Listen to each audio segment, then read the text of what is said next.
Olá, pessoal. Voltando aqui com as nossas aulas de banco de dados. Deixa eu colocar para apresentar. Espero que o meu íconezinho de gravação não atrapalhe. Mas vamos lá. A gente vai ver hoje como transformar. A gente viu, né, todo o esquema de diagrama entidade relacionamento. E a gente vai transformar esses diagramas entidade e relacionamento em tabelas, de fato, que é a essência do banco de dados relacional, são as tabelas. Então, a gente vai transformar esses desenhos, esse diagrama, em tabelas de verdade. Que é traduzir, a gente vai traduzir isso de uma língua para outra, né? A gente tem desenho, que é como, fiz aqui uma analogia, que é como a planta de uma casa, que mostra os cômodos, as entidades, né? E como é que elas se conectam. As portas, que são os relacionamentos entre essas entidades. Mas não é a casa de verdade, é só um desenho de como vai ser. E aí a gente vai adentrar no modelo relacional. É diferente do diagrama entidade relacionamento. O modelo relacional é a casa pronta, com paredes, portas, janelas, é onde vamos morar, né, na casa, mas é onde os dados vão viver e permanecer. E aí vamos lembrar aqui alguns conceitos importantes que a gente já viu quando a gente estava vendo diagrama entidade relacionamento, que a gente vai levar até o fim dessa disciplina. Que são as entidades, que são coisas que a gente quer guardar informações, por exemplo, um cliente, um produto, um pedido, um aluno, um professor, e no diagrama entidade relacionamento, né? No desenho, a gente representava por um retângulo com o nome dessa entidade dentro, se vocês bem lembram. E a gente tem também, associado a essas entidades, a gente tem os atributos, que são informações, essas informações que a gente quer guardar sobre as entidades. Exemplos para cliente, pode ser o nome desse cliente, o e-mail desse cliente, o CPF, o telefone, a idade dele, dependendo do que a gente, para que a gente quer guardar esses dados. E no desenho, né, no diagrama, a gente representava como bolinhas ligadas ao retângulo, ligadas à entidade. Então, a gente viu entidades, viu atributos. Vimos também os relacionamentos, que é como essas entidades se conectam. Que tipo de relacionamento elas têm? Então, por exemplo, um cliente, ele faz um pedido. Então, o que conecta um cliente a um pedido é esse verbo fazer, no infinitivo. Então, essa é a conexão entre cliente e pedido, é o relacionamento, é fazer um pedido. E aí, no diagrama, a gente representava com um losango, né? E a gente tem também as cardinalidades, os tipos de relacionamento, mas é melhor chamar como cardinalidade mesmo. Que é a quantidade dessas conexões, acontecem essas conexões, esses relacionamentos. Que podem ser 3. Pode ser de 1 para 1, que é, por exemplo, um cliente tem um endereço principal, né, um endereço. Sim, em um momento você pode se mudar, é claro, mas num momento um cliente mora naquele endereço, então ele só pode ter aquele endereço porque ele mora ali. Então, um cliente tem um endereço principal, né, aí no caso. Pode ser um relacionamento de 1 para muitos, que é um cliente faz muitos pedidos, pode fazer um ou muitos pedidos. E a cardinalidade de muitos para muitos, que é, por exemplo, pedidos contém muitos produtos. Muitos produtos estão em muitos pedidos. E aí, por aí vai. E aí, esses foram as 4 coisas que a gente tem que lembrar e continuar lembrando até o fim da disciplina, que é a entidade, seus atributos, os relacionamentos entre entidades e a cardinalidade desses relacionamentos. E aí, o que é que a gente vai começar a ver agora? partir desse modelo relacional que a gente vai conhecer hoje. Então, vamos conhecer essas peças novas para montar o que a gente tem, para transformar o que a gente tem, que é os diagramas de entidade e relacionamento, no modelo racional, transformar em tabelas de fato. Então, a gente vai ter as tabelas, que é onde a gente guarda essas informações de uma entidade. Tem linhas e colunas. Por exemplo, a tabela clientes. A gente vai ver melhor mais para frente. Então, a gente tem a tabela. Na tabela, a gente tem colunas, que é cada informação que guardamos na tabela. Então, na tabela clientes, temos as temos as colunas nome e e-mail. Então, a tabela, então essa entidade que a gente tem uma entidade representada por um retângulo, a gente vai transformar em uma tabela. E os atributos que a gente tinha bolinha ligada à entidade são essas colunas da tabela. Então, uma tabela cliente vai ter os atributos que são as colunas nome, e-mail, telefone, por aí vai. E aí a gente vai ter chave primária, chave estrangeira. Aqui essas duas chaves, elas começam a ser um pouco mais importantes. Então, chave primária a gente representa aí por esse PK, que significa Primary Key, chave primária em inglês. E é o CPF da tabela, como a gente já tinha visto, que é aquele atributo único que vai identificar aquela entidade. Então, pode ser um número ou código, geralmente a gente usa ID. Então, e não pode se repetir, ele tem que ser único, não pode se repetir esse atributo. Então, um exemplo, na tabela cliente, a gente cria o atributo ID, que se transforma na chave primária da tabela clientes. Ele tem que ser um ID único para representar aquela entidade. Então, vai ser um número, vai ser um ID, um número aleatório. Existe, inclusive, uma forma do SQL, a gente ainda vai ver SQL da linguagem gerar esse ID para você, então, mas vamos com calma. É um número que vai representar aquela entidade, ID cliente. Geralmente um número, mas algo único.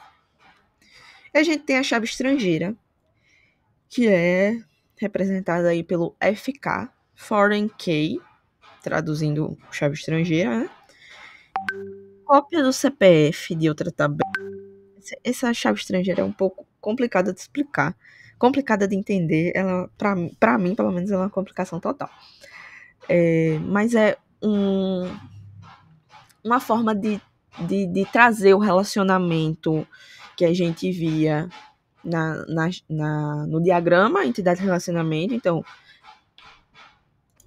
Então a gente lembra daquele losango de relacionamento que a gente tinha no diagrama de entidade de relacionamento, e a gente meio que transforma ele em uma chave estrangeira. O que é essa chave estrangeira? Uma cópia, entre aspas, dessa chave primária de outra tabela que a gente quer relacionar, e a gente traz para essa outra tabela. Então, essa chave primária de uma tabela, por exemplo, chave primária de clientes, que é ID cliente, a gente traria ela para essa nova tabela. Por exemplo, aqui tem um exemplo.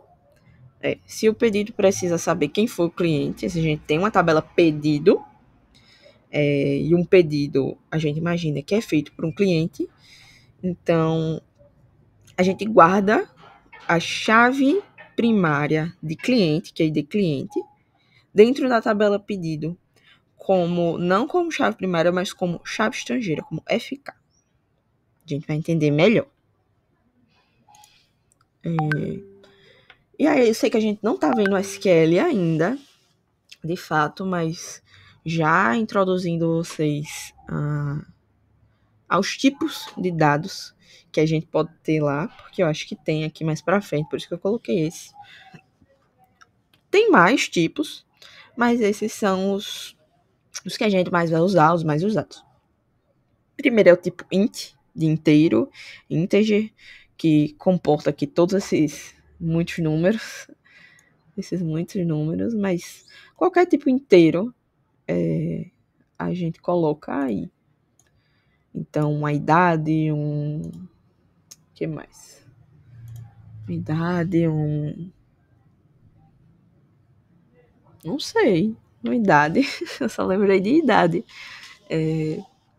Enfim, números inteiros. E a gente tem o varchar, que é o nosso tipo textual. Então, se você quiser colocar um texto, ou até às vezes, quando a gente vai pedir um CPF do usuário, do cliente, a gente coloca em varchar, mesmo que sejam números, que não seja texto, mas como o CPF ele tem, às vezes tem ponto, tem um traço, a gente coloca como varchar. Então, quando a gente quer esses caracteres além de número, texto e tudo mais, a gente pode usar varchar. Então, aqui você coloca varchar e entre parênteses você coloca quantos caracteres aquele campo pode ter. Então, aqui, como eu coloquei 100, então eu posso colocar até 100 caracteres. Caracteres sendo letras, pontos, espaços também contam como caracteres. Então, até 100 caracteres eu consigo colocar dentro desse campo, porque eu setei o campo com 100 caracteres, colocando aqui entre parênteses o número. A gente tem também o tipo char, que é bem parecido com o tipo varchar. Qual é a diferença entre esses dois? No varchar, você pode escrever até 100 caracteres. Pode ser 90, pode ser 80, pode ser menos do que o quanto você setou ali dentro dos parênteses. Mas já o char, não. O char, por exemplo, aqui tá 10, né? Char 10. Cadê minha canetinha? Essa mesmo. Sai. Aqui o char 10. Então, obrigatoriamente, deve ser preenchido esses 10 caracteres. Tem que ser 10 caracteres, senão ele não aceita. Vou apagar.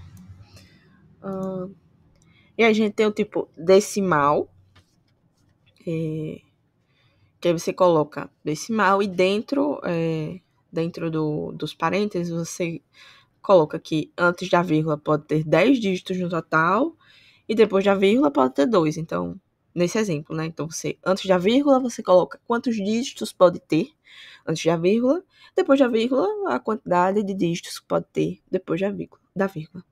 A gente tem também o tipo float, que não tá aqui, mas que você só coloca lá float e você não precisa setar quantos dígitos você quer. Só o tipo mesmo, float. A gente tem o tipo date, que é apenas para data, e aí a data ela vem nesse formato estadunidense, de o ano primeiro, mês e dia. A gente tem o tipo time, que é apenas hora, então hora, minuto, segundo. Ele mostrou isso tudo. Date time, que é a data e a hora junto. Novamente, a data começando do ano, mês e dia, nesse formato. E a hora, minuto e segundo. Timestamp, a data e a hora, mas ele pega exatamente a data e a hora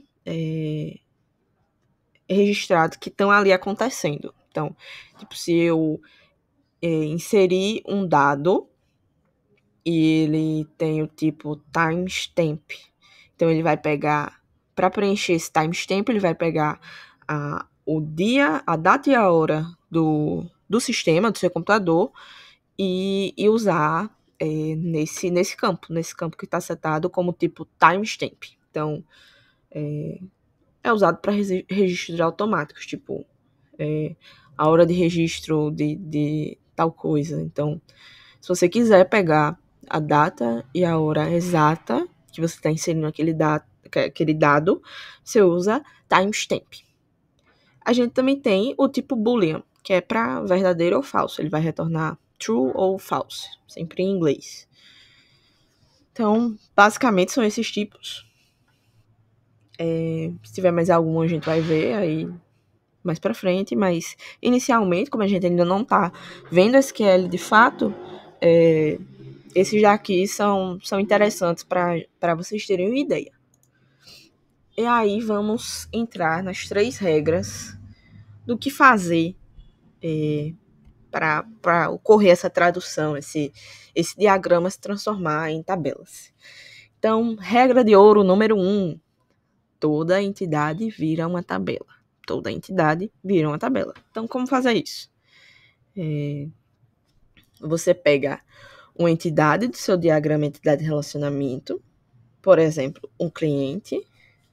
Deixa eu ver se eu consigo abrir o modelo para eu ter algum exemplo. Tá, pronto. Deixa eu acessar aqui.